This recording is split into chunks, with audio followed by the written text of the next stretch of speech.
Ebrima Genius Janha. Heard a lot about this guy. Poetry is meant for everyone.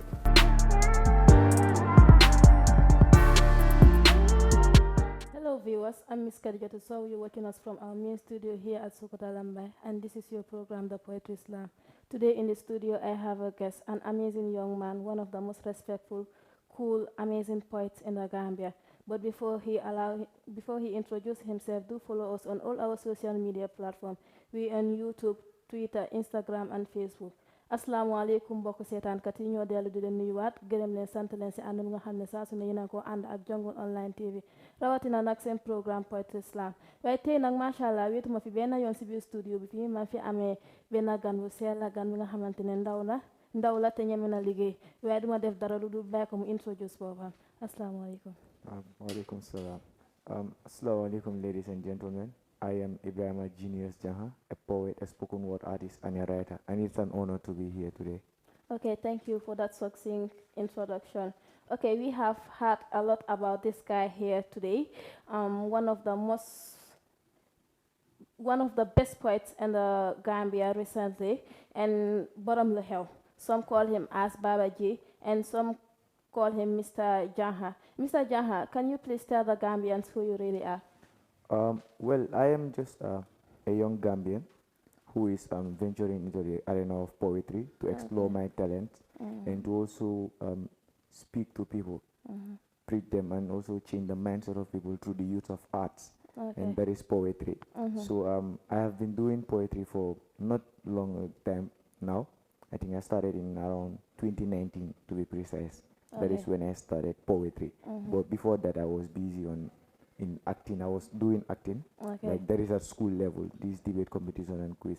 And that is when I came to realize that I am made for something more greater than what I am doing. And that is where the spirit of poetry came up and invaded my system. Okay. Yeah. But like, do you believe that poetry is only meant for smart people? Well, nope. Poetry is meant for everyone. Everyone is a poet. Okay. Even kids are poets. Okay. As long as you can spontaneously overflow powerful words, you are a poet. Okay. Yeah, believe me. It just depends on how you see it. Probably somebody may just see people like genius as a poet. But even by you speaking, you are doing what is called poetry. Okay. You deal with words and daily. And most of the times, even when I go to interviews, and even at school level, sometimes people will ask me, Hana poetry mom si school rek la poetry yow bala nga duga school sa fekk poetry mu ngi dunda. Exactly. Gis nga soo demee si suñ community si géwél yi luñ dee def noonu ñëw di la taga sa maam wala di leen waare inde loolu yëpp poetry la waaye taalif leen ko dee ooyee in local language.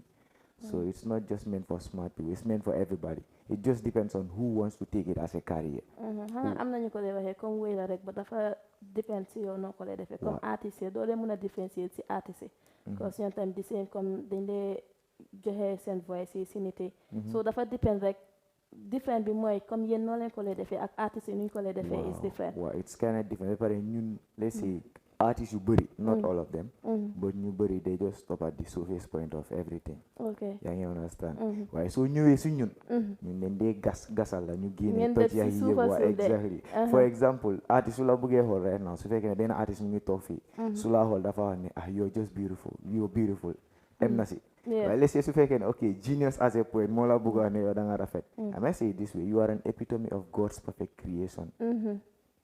Instead of beauty kese léegi man jógee naa si àdduna bi léegi maa ngi wax si yàlla ak rafetaayam bu dugg si yow so loolu moo nekk difference bi da waaye soo xoolee difference bu bëri tamit nekku fa because mun naa binda poem ma transform ko into a song but it's gonna be kind of different for you to change a song into a poem that'd be over difficult.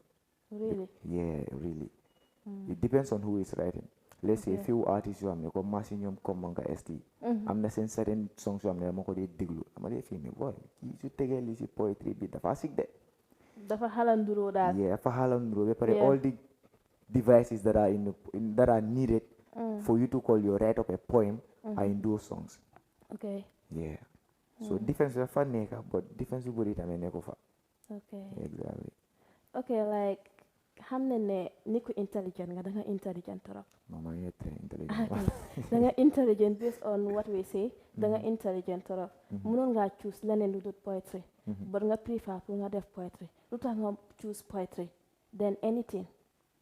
Poetry, moo nekk taalif moo nekkoon the first and the easiest way boo xam ne man wax naa lu nekk si man.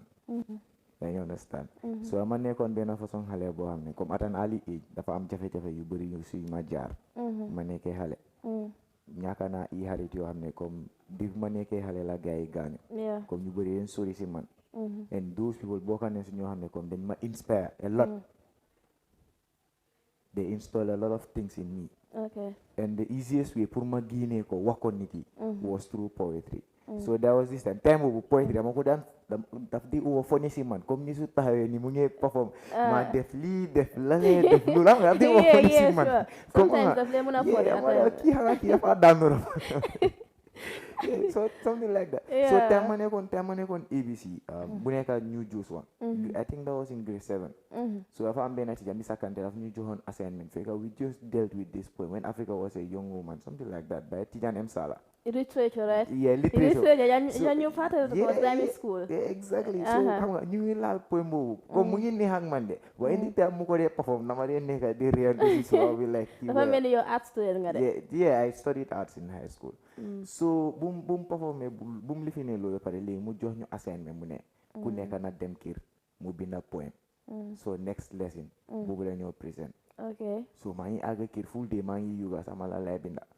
Demoon naa ba ma ne dama fekkee na rek mu binda nga ba ma ne non xam nga loolu su ma demee ma ko perform sax that doo ko mën cause yow loo comme like yow loo bindut pour nga read ko daf lay jafe sometimes mu ngaa dem ba di ko read sax nga faate ba pare poetry dafa war a natural daal man su ma la bindalee ma jox la ko nga perform ko yow sa booba deep down yow da nga xam ne lii man koo perform ne but yeah it's not my original idea so moom bu mu joxee assignment boobu fekk xam nga comme nu ma la ko waxee may ñàkka suma xarit yoon comme dañ gaañu ma ngi find way pour wax nit yi la moo nekk si man because I get to a point comme deep down yi dafa commencé woon sax di ma affect because dama daan isolate suma boppa mun ngeen a nekk si classe bi nii di lifin nii di kirib kara comme let's say free period nii yéen a ngi wax man ma nekk suma benn corner rek di lifin di toog so ma binda and the first poem ma binda was Dead Why boobu moo nekkoon first poem ma binda so ma binda ko ñu ngi present then jot si man léegi it was my time for me to come out and deliver what I had so ma génne sama benn boy Ibrima Balde maanaam moom ñoo daan toog si classe bi di rabantu fekk esti songam yu ees ñoom man ni nga wooree waatoo tijjee album fekk like defoon nga assignment teacher bi already yeah def naa assignment bi but léegi moom si boppam am na doubt Ibrima la moo wax ndax moom moo ko binda wala waaw wala ndax na ko tegu nu mu war a tegu xam nga stuff like that so ma dem am nga comme leena la poetry dafa over spiritual kenn mun la na dafa over spiritual sax like how mun ngaa toog nii leena sometimes mun nga maa jox title nga ne ma binda but sometimes mun ngaa toog deep down you comme the inner you is telling you write on this and most of the time for some poem yoo dee binda noonu yoo dee gën a powerful balaa maa ju xamoon naa ne dama foogoon ne dama dem rek ma research rek jeex na tab so when I started researching the poem line by line xam nga maa ngi cafa emotion si nit yi ndekete tija boobu sax moom diis yooyu dafa am dig so moom bu mu commencé ronga ñu commencé di génn man suma mënu maa tiis ma booba so ronga ñu commencé di génn and everybody felt emotion mënu maa complete presentation bi sax so from that day xam nga ma feel ne ok ndekete man mun naa def li mun naa wax nit yi déglu ma through poetry foofu loolu yi ma continuer ko daal at some point ma ne it's very very boring but xam nga sometimes danga ne mun a def dara de but nit yi suñ la forcé pour nga def ko doole xam ne yow mun nga def lii nii comme like for exemple am na ñoo xam ne dañ dee mun a binda de but yow soo leen forcé gars yi duñ xam ne comme I can write you need to force them because foog nga am kenn koo xam ne da is either moomu inspire la wala moomu forcé la pour nga def ko time boobu noonu ngaa door a xam a realize sa boppa and most of the time like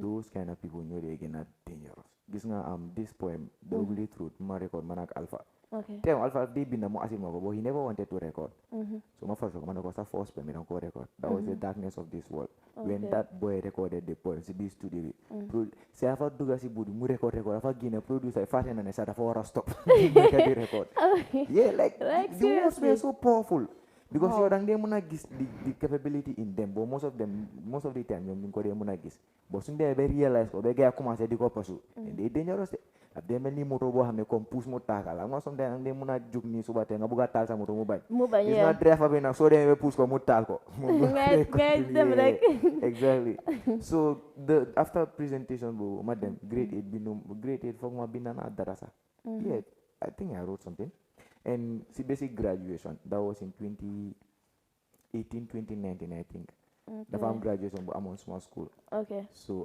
boobu moo nekkoon first time small video dem viral ABC the same ABC okay so the graduation was on Mr. Bayo mu nekkoon foofu mu ne comme gars yi ñu ngi present ni man speech la ma bindaloon in French because that is what I was good at so gars yi bindal ma loolu in French ma present ba pare so mu realize ok kii su fa génnee bagage yi fa xaala boring tuuti ba pare léegi joxe certificate rek moo des dema nga def at benn point fekk you were not prepared I wasn't even prepared I didn't write anything amul dara lu ma binda ko maa ngi ñëw noonu pour ma dama ñëw pour enjoy ambiance bi rek so xam nga mu jox ma ko ma ne bi bon kay bi fekk dem naa ba taxaw si diggi géew I can disgrace myself here so ma dem ma dóor for second line as a kid severally when I sit and think about this world we are living in boobu mu maaj ma continuer ko wow so before I know anything there was this man Mr. Amadou Silla ba tey kooku duma ko musa faate kooku bokk na si nit yu tax comme nit yi ñu xam ma okay yeah mu ngi jël vidéo si benn iPad after tam mu laajte mu ne ma mun naa upload sa vidéo ma ne ko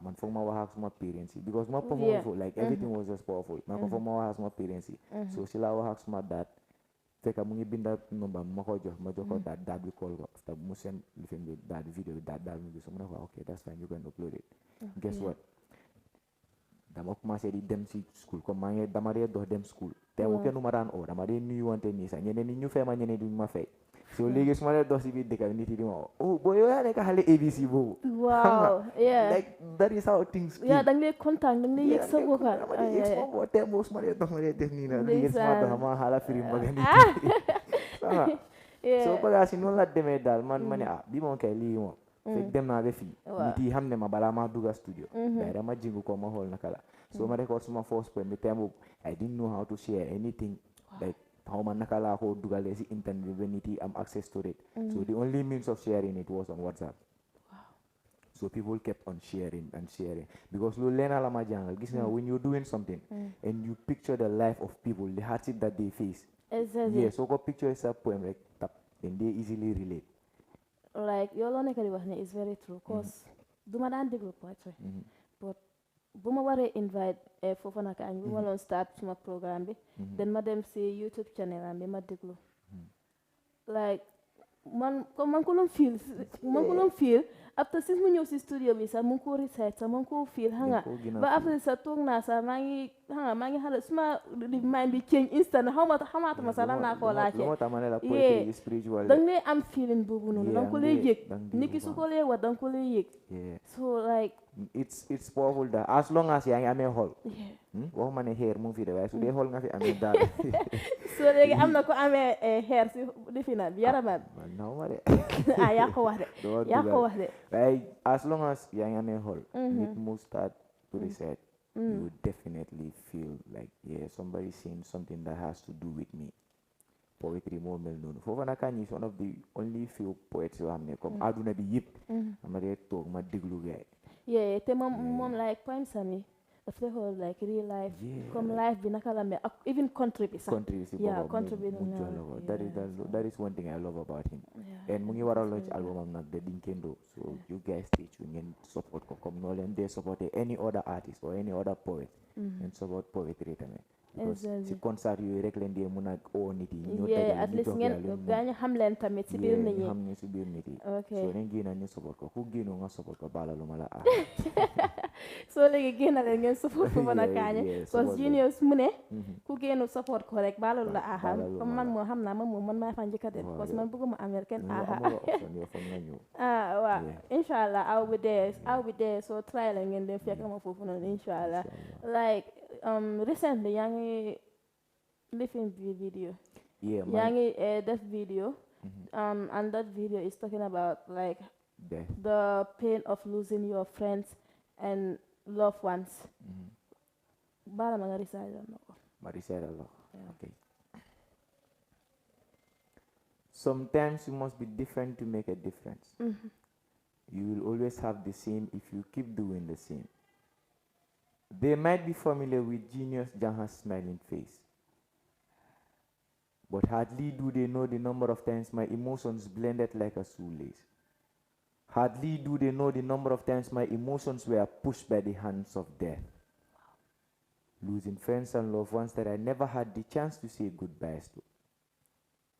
Every second, every minute, every hour and day that passes by, I wish I could hug and embrace you all just for one more time. Life has never been the same since you visited the next world. When your untimely demise slapped me on the face, when it drained every strength I deposited to celebrate, when they celebrate the biggest dreams were to turn to real life race.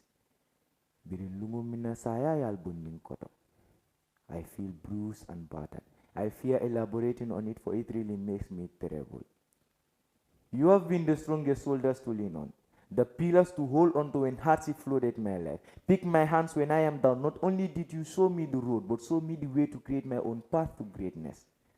I have always looked up to you, like Musa alayhi salam rescued his people from the tyranny of Pharaoh. You saved me from the hungry hands of the world that could have given birth to my biggest distractions in life. Saya benala. Abenala watu minna aning alhalo. Womallong. Nsinyol. Nterol nintanyol. Nkafunyol nimbadingol bebe jamfalana. Kilifa bi. Imam bi. Waykat bi. Taalifkat bi. Alkali bi besi njiiti réew mi bés dina ñëw. Bés dina ñëw ñu woye la néew bi. Ni mu yamaroo foŋol di. Kan na balu ñaa jiibe. O mu waajibol di. Kan hakkiloo samba saya kan waato waate. Saya benala. Atemi ye Mustafa bonnin koto birin dinning. Ay kide dum papala biri onkul de lo tata. Tamar yama ni bafo de la kende yanka moy lo lungo lung. Ni tenten no. Bibe tarla numbala. Mariama Sadio could have been here embracing all of these if you haven't taken her away from us. She was an angel that forever resides in our hearts. When I heard your demise, tears started rolling down from my eyes as I go through our conversation. Dem ngeen. Wante wéetal ngeen ñu torop. Dunia bunda tije mbawu de mammi yala ñe. Bar bilungo minna mobe benna doku okul nila. Atijam. Martagalum. Wante nyeme umade. Lungo lun sala takumbo. Miyamoy makumbo. Aman dimile. Miyamoy wuro kumata. Pisalo leketa. Your poet, Genius Janha. Wow, that is very sad though, and like it is educative. Yeah, for real. If you listen to it, but why do you have to write that poem? Why do you write that poem?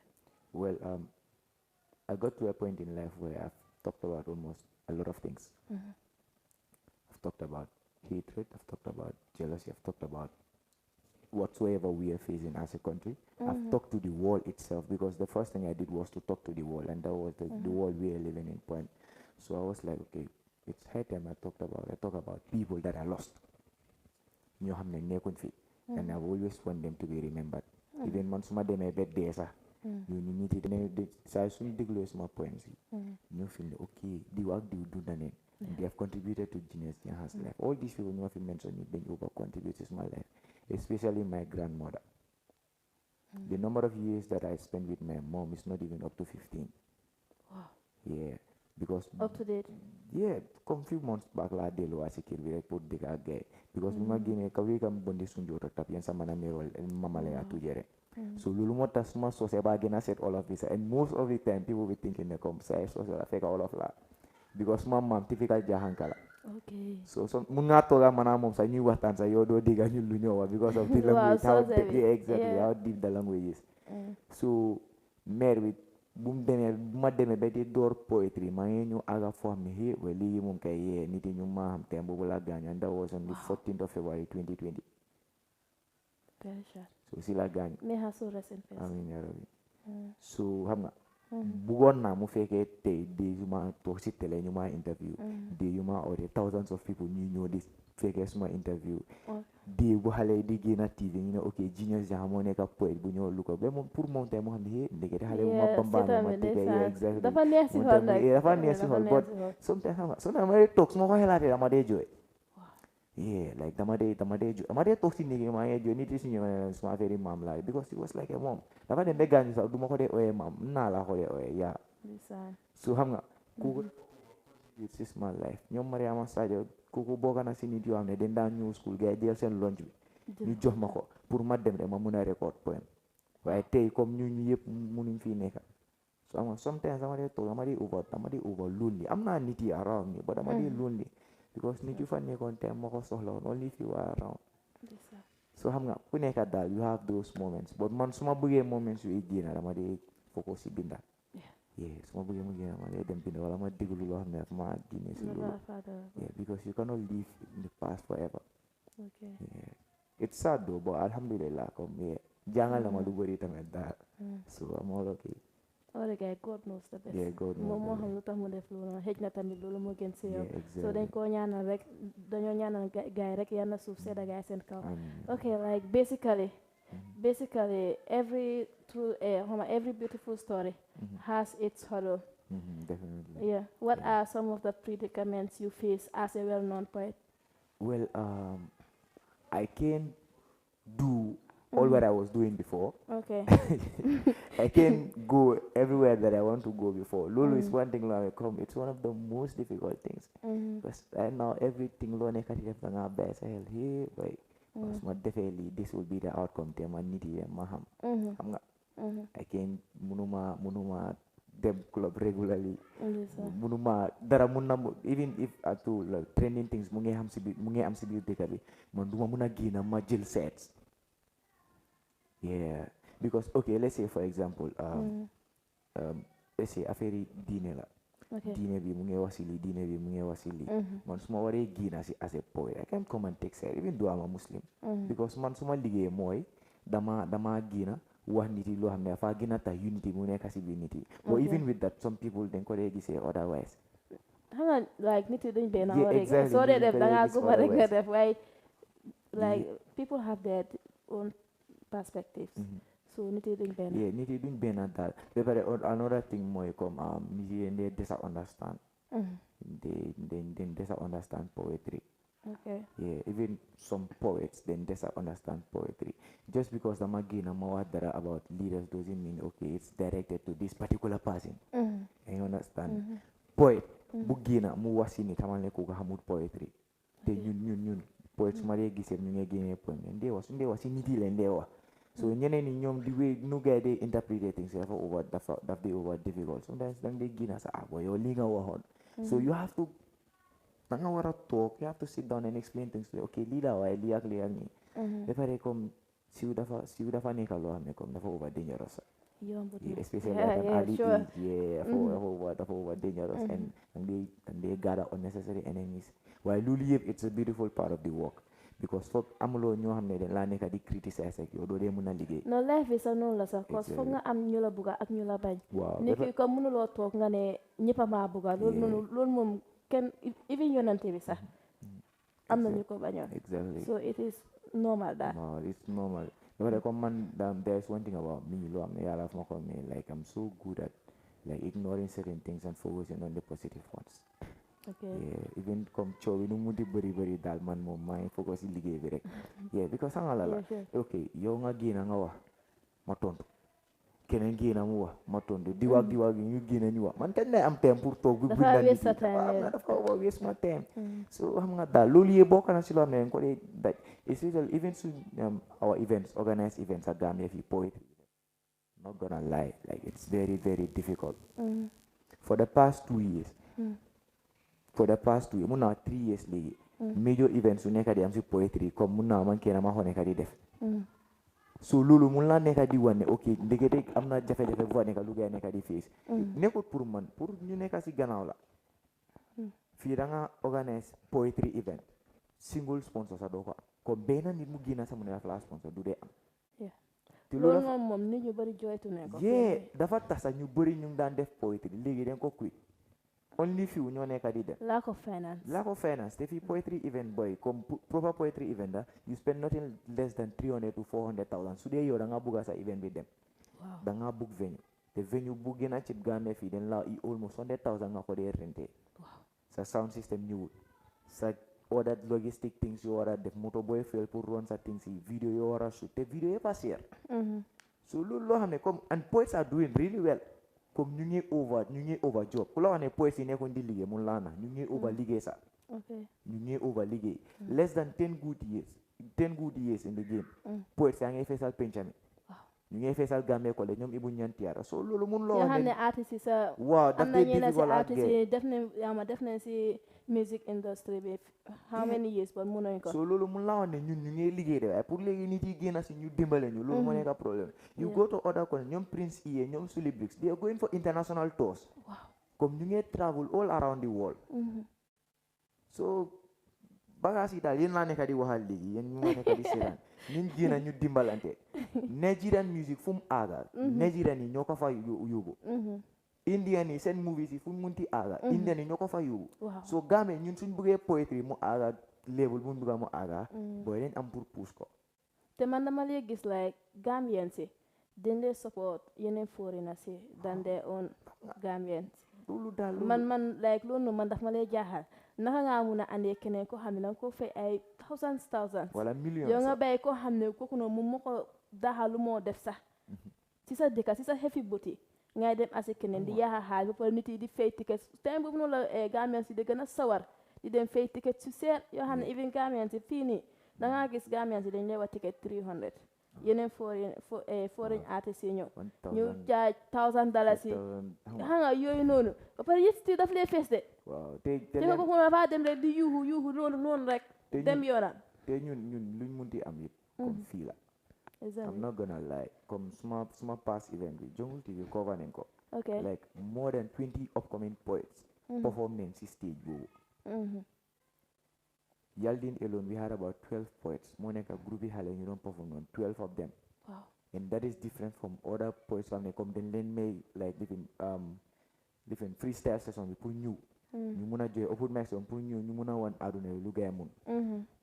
boo ko ñu perform ak man ñu perform ak caati so loolu mun laa wax ne ñu ngi try pour uplift comme ñoo xam ne ñu si suuf ñu leen a may chance kay leen àdduna bi xam leen so ñun tamit ñu nekk si kaw nit yi si ñu if they don't give us a helping hand it's going to be very difficult pour ñu mun a climb on that ladder so xam nga moo tax poète yu bëri comme dañ dee bëgg a give up dañ dee dem dañ dee àgga level one you be like waaye man di ma masi nekk di dugal nekkul di ma fay dara te kenn ñaanut yàlla ngay def dara for 5 or 7 years fekk dara dugg waaw dara dugg mun loo toon sa nga ne meer bi ok man lii laa am si lii te yaa ngi si invest dafa over meeting so it's high time we started talking about some of these things comme ñu waxante digal ñu xam ne yee poète sa ngee try waaye nit yi nekkoon di génn di ñu dimbale it's very difficult on our side ok loolu noonu rafet na torop gis nañ ne how connected you are to Poet Chatty lan moo assisté connection boobu nag Chatty suma brother la like brother small brother no like different moms and that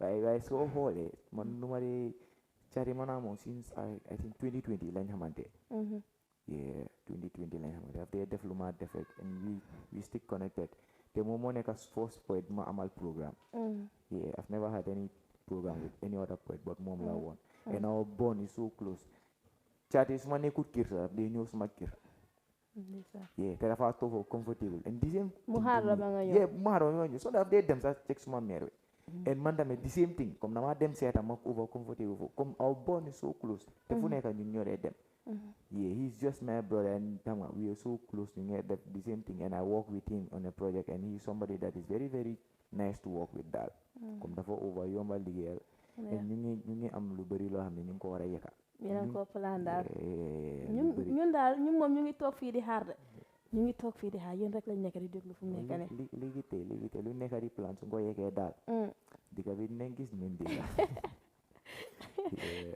okay recite sa favorite song among all your poems sa favorite poems my favorite poem that would be The Ugly Truth okay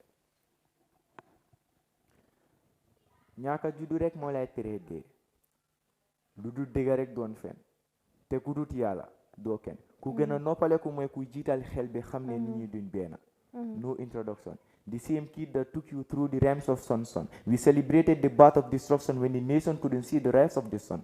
We are so busy on caption and forget to take action. So I wasn't actually wrong when I said leaders no more serve as good source of inspiration.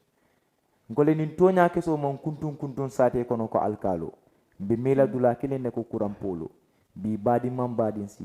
Walati na mobe ba fonge ko ABC. Ni mandi amu jamasi.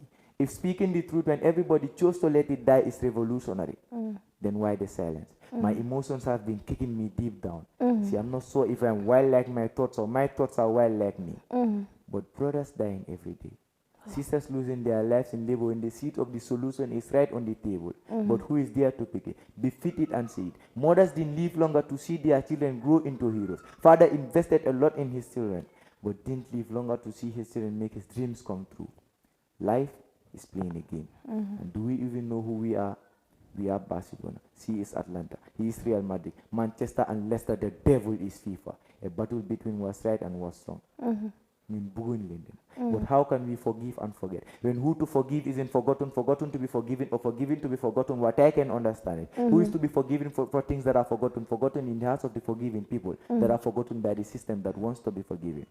Otokabirin bi na taram filitale sila tilin kilin yang ini setan julo min kan sitting akana baraken dol min kan firin kan boindi. Fon sa firi lenga na firi. Your poet genius Janha. No, this is very nice. Yeah, sa poem bi neex na torop. Okay, gis nañ ne you are globally recognized. Yep. And nekkul poets yu nekk ñoom ñoo dee am chance boobu noonu.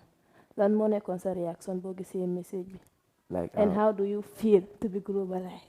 Yeah, like moko gisi actually lamo juk subatir. I was actually supposed to do something. I'm not more on at them, whether it's 2 years ago or something like that.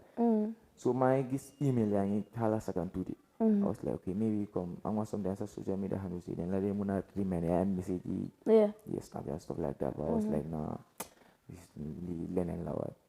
So maduga macho global as an entertainment gang na you in future like dama you Kamu dama you so that mangi to gon sibiti mune hello mangi you mangi over jubilate sabo sibiti. I was like we are not yet, I'm not yet there, but money push my sure. So magini mo ko after mo over manyana go get over content sikit guarantee over content. Okay. They sent me the email I think around 6 or 7 6 suba. Okay. Man don't celebrate over 12 year la ko muje post. Yeah, and hamga moko post moko gisi. I was like, yeah, that hard work is gradually paying off. Yeah, sure. And it's not just a win for Genius Janha, it's a win for Gambian poetry. Despite the fact that Mama Neka the first poet, Buko but hamga it's a win for poetry that because when we hear Genius Janha, poetry mosi tego. Yeah. Gambian binyo, Gambian poetry.